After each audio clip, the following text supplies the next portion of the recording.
It probably hasn't escaped anyone's notice that Melbourne and Sydney are both building some pretty major rail projects at the moment. The first stage of the Sydney Metro City and South West from Chatswood to Sydenham opened in August last year. The Melbourne Metro Tunnel is due to open sometime this year, as is the next stage of the Sydney Metro from Sydenham to Bankstown. The Melbourne Metro Tunnel and the Sydney Metro do have quite a bit in common, and it is quite remarkable that their core sections will coincidentally open within a year or so of one another. It's fairly inevitable that a lot of comparisons will be made between these two projects, and there will no doubt be a temptation to suggest that one is better than the other. However, despite their similarities, they are two fundamentally different concepts. So in this video, we're going to take a look at what sets these two railways apart from one another, and make sure we're making a fair comparison when looking at both. First, let's look at what these projects really have in common. Both involve major new underground alignments under their respective cities' CBDs, with large architecturally striking stations in places where there weren't stations before, automatically operated trains, platform screen doors, and, crucially, the word metro, which is arguably much more accurate in one of these cases than the other. There are lots of different ways to define the style of infrastructure and operation on urban passenger rail networks, but for heavy, high-capacity railway systems, most can be dragged into one of two categories: a metro or a suburban railway line. There are lots of different names for these things depending on where you are in the world, and these definitions aren't exactly set in stone. There are lots of systems that blur the line between the two or are otherwise hard to define, and those lines can become further blurred between metros and tram systems, which we'll steer clear of here, so just keep in mind that I will be doing a lot of generalising here. Most regular person dictionaries just define metro as an underground railway, but being underground is actually fairly incidental to what makes a metro a metro. Even the Paris Metro, which these dictionaries also usually mention, is not entirely underground. Metros are, above all else, highly segregated, both from other railways and from the world around them. They are typically self-contained systems within the city they serve, and not usually connected to state or national railway networks. Or if they are, such connections are for transfers or works trains, not for through-running services. It's quite common for metro systems to have a different loading gauge, track gauge, or electrification type from conventional railways in the same city, so they are often not operationally compatible. Metros are usually fully separated from their surroundings, either by being underground, or elevated, or at the very least heavily fenced, and they typically don't have level crossings. Metros are almost universally electrified, either using third rail or overhead wires. They are suited to very high capacity operation in dense urban areas and are fully dedicated to that singular purpose. Suburban railway networks, on the other hand, are the urban part of a general-purpose mainline railway system. While not every country has a direct equivalent of this, in Australia the conventions are pretty straightforward. You have your state railway networks, which in turn are part of the national railway network, breaks of gauge notwithstanding, and those networks can carry everything from suburban trains to long-distance country passenger trains to freight trains. You can use a suburban train to carry a single donut, or if you need to move 40 steel donuts weighing 25 tonnes each, you can move those on a suburban line too. While different traffic types will be separated from one another in many places, it's all the one network, and there are plenty of places where you will see suburban trains sharing the same track with regional passenger trains and freight trains. Putting a line like this underground doesn't stop it being part of the overall network, which is why I wouldn't describe Sydney's City Circle as a metro. It's just the underground part of the suburban railway network. It's the same for Melbourne City Loop. This is part of the Victorian State Network, and so is this. And while you normally wouldn't see the exact same train in those two places, it is physically possible. Here's an excellent Western Langford photograph showing something that's definitely not a suburban train running through the loop. That's GM36, a preserved Commonwealth Railways mainline diesel locomotive which spent most of its working life running across the Nullarbor Plain, about as non-metro as it gets. But because the loop is both physically and operationally part of the mainline network, that 1997 Enthusiast Special was able to run through there. Suburban trains are usually electric, but they certainly don't have to be. There are plenty of diesel suburban networks around the world, and locally we still have diesel suburban trains running in Adelaide. Another thing that metros generally have is some level of automation. This doesn't always mean fully driverless trains, and there's a system called the grades of automation which classifies the degree of automation on any given system. GOA 1 describes a conventional railway with manually driven trains.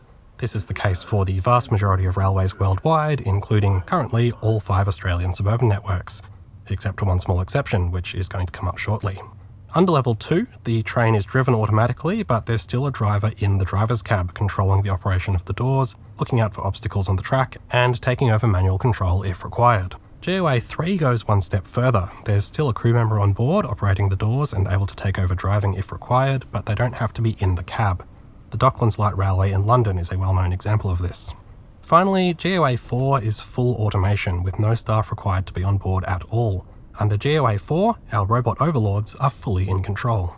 So both Melbourne and Sydney's existing suburban networks are suburban networks, both part of their state systems, and both have evolved and grown with their cities over the past 170 odd years, initially with full steam operation, then electrification from the 1920s onward. Both networks have manually driven trains running in mixed traffic, and both networks have level crossings, with Melbourne of course notorious for having lots of them, and yes, we still have lots of them even after all the removals. Things have been made slightly confusing by Melbourne suburban trains saying metro on them rather predominantly for the last decade and a half. But whatever your definition, it's important to understand that what you're looking at there is corporate branding. Metro is the name of the private operating company running the network. The full name is Metro Trains Melbourne. Metro is part owned by the MTR Corporation, the operator of the Hong Kong Metro.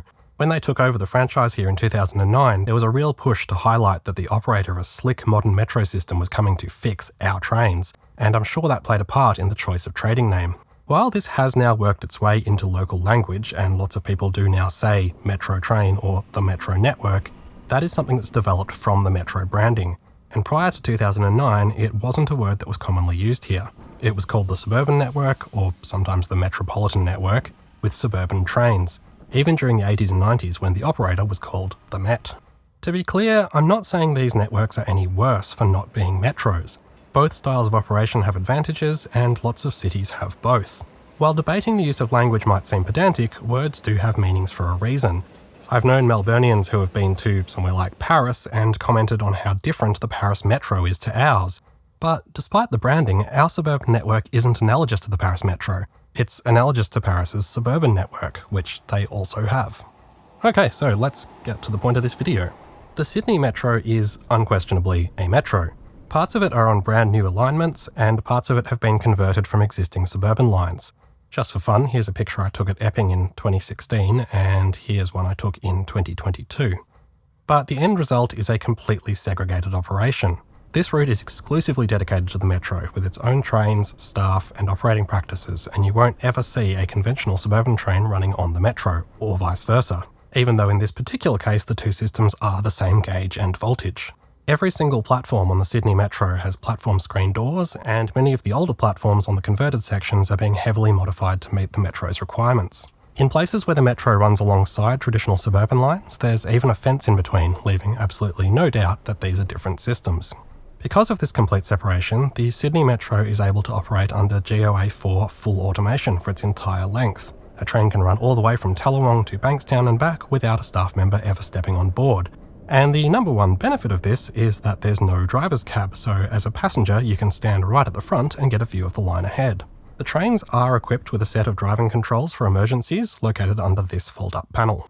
But in the case of the Melbourne Metro tunnel, it's a bit more complicated. While the overall route for trains using the tunnel stretches right across the city from Sunbury to Pakenham and Cranbourne, the actual tunnel part, the 9 kilometres from South Kensington to Hawkesbury, is the only part that's a brand new alignment. The Sunbury, Pakenham and Cranbourne lines are existing parts of the suburban railway network, and very specifically parts of the state regional network. The Sunbury line is the suburban part of the main line running up to Bendigo, Swan Hill and Echuca, while the Pakenham line continues into the country as the Gippsland line to Traralgon and Bairnsdale. Unlike the parts of the Sydney Metro which have taken over former suburban lines, the non-tunnel parts of this route are still part of the regular network, and the Metro tunnel simply replaces the central part of those lines through the inner city, allowing a greater throughput of trains and freeing up space in the city for trains on other lines. I'm not going to argue that the Metro tunnel isn't a metro. Within the bounds of the actual tunnel, it certainly ticks most of the boxes. It's operated by a dedicated fleet of trains, the platforms are all dead straight with platform screen doors, and it operates with a degree of automation, specifically GOA 2. That's the one where the train drives automatically, but there's still a driver in the driver's seat responsible for operating the doors and looking out for obstacles. There are no conventional signals in the tunnel, with trains separated by CBTC, a type of moving block cab signalling. So under normal circumstances, you can't just send any old train through the tunnel. However, at the tunnel portals, the Metro tunnel immediately connects with the regular suburban network. This is the eastern end at South Yarra, and you can see the junction for the existing above-ground route into the city, which will still be usable by conventional trains. The line beyond here to Pakenham will be shared with V-Line trains on the Gippsland line, as well as a handful of freight trains, and it's a similar story on the outer part of the Sunbury line. Because these lines are essential parts of the regional network, they have to remain usable by other trains. The only alternative to that would be an extremely expensive duplication of the entire alignment. In good news for people like me, this also means heritage trains will still be able to operate on these lines. So it'll still be possible to run preserved electric trains out to East Pakenham, and specials such as the very popular annual snow train will still be able to get through heading to Gippsland. It is going to be a genuinely quite unusual situation where you'll be able to board a semi-automated train at a state-of-the-art modern underground metro station, then minutes later you could be passing a 136-year-old 060 on the above-ground section of the line. Meanwhile in Sydney, the Bankstown line will never see a steam special again.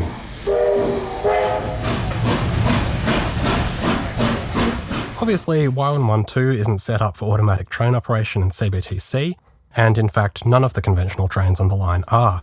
CBTC has only been installed on the middle part of the corridor from West Footscray through the tunnel to Clayton, while beyond those places all trains will be driven manually with conventional line-side signalling. The overlapping sections are equipped with both. Conventional trains run through under normal conditions responding to the line-side signals, and when a train running on CBTC approaches, the signals extinguish, with the driver observing the CBTC information displayed inside the cab. While the metro tunnel isn't open yet, this dual signalling system is actually already in use. The HCMTs, which are purpose-built for operation through the tunnel, have already been in service for 5 years running through the city on the existing route, and they're already running in the automated mode between South Yarra and Clayton. Unlike the Sydney Metro, which is always highly separated from its surroundings, the outer part of the Sunbury, Pakenham and Cranbourne lines are mostly at ground level with minimal fencing, and not all our wildlife cares that much about fences anyway. If you check the Level Crossing Removal Project website, you'll be reassured to see that these lines will all be level crossing free by the time the tunnel opens, which is great news for... Wait, what was that? Yeah, there are actually still several pedestrian level crossings that aren't being removed. When the LXRP talks about all level crossings, they're only talking about roads. The stations outside the tunnel are also not equipped with platform screen doors and vary from lovely historic stations like Melbourne to the dramatically architectural Skyrail stations like Carnegie to like Huntingdale. So what you can see here is that the alignment on the outer parts of these lines isn't particularly well suited to automatic operation in its current form, and helps explain why the scope wasn't extended right out to the termini. So when the Melbourne Metro tunnel opens, by all means compare the architecture, station layouts and overall passenger experience of the new CBD stations with the Sydney Metro. But beyond that, it's important to keep in mind the very different scopes and requirements that have shaped these two projects. The most important thing will be to see if Melbourne can match the Sydney Metro's very impressive operating frequency. There's no real reason why not, but it's something we still haven't had any solid public confirmation on. In around a decade's time, we will actually have something much more similar to the Sydney Metro here in Melbourne. The first stage of the suburban rail loop is currently under construction between Cheltenham and Box Hill, and will be a fully separated, fully automated metro, and Melbourne's first use of driverless trains. Well, first intentional use of driverless trains. Anyway, thanks very much for watching.